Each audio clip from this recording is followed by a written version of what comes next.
Hi, it's Sean, eMiniSchool. It's May 18th, and this will just be a quick video on the second session outlook.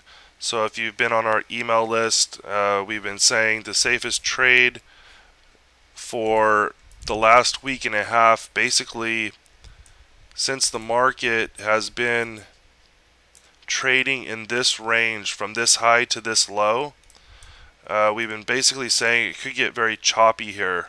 So it's really best just to wait for the morning session and just trade the second session. We have a defined setup for that trade, and this is what it looks like.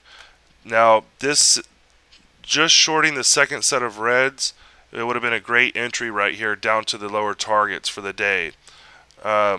This did not pull up as much as we really want it to get in, so this would be more of an aggressive color change short, which we did have a nice doji right there, double top, and then we took it out red, and then it falls down to the target. So, that really was a good trade, but it really wasn't the perfect setup per our exact rules.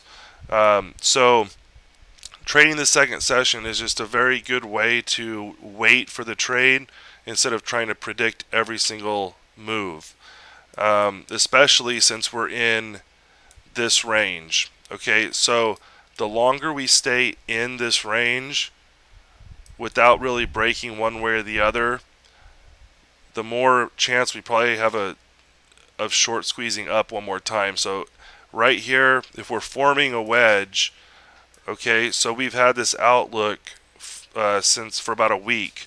Okay, so we don't really want to wait for the wedge to form and then right at the very end say it's a wedge.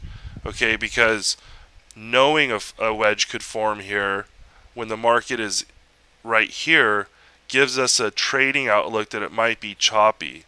Trade less contracts, don't hold them as long, because every resistance, which is here, is going to play out, and the market falls down right to the support. It's just going to go back and forth.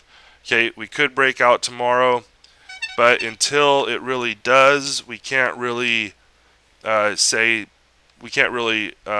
that outlook until it really happens. So knowing we might wedge out here before we do can give us a very defined approach. It could be wrong, but in real time, it's something to think about, so you're not, trying to play breakouts or breakdowns within a wedge. Those are the trades where it breaks a little bit, it'll come back up into the wedge.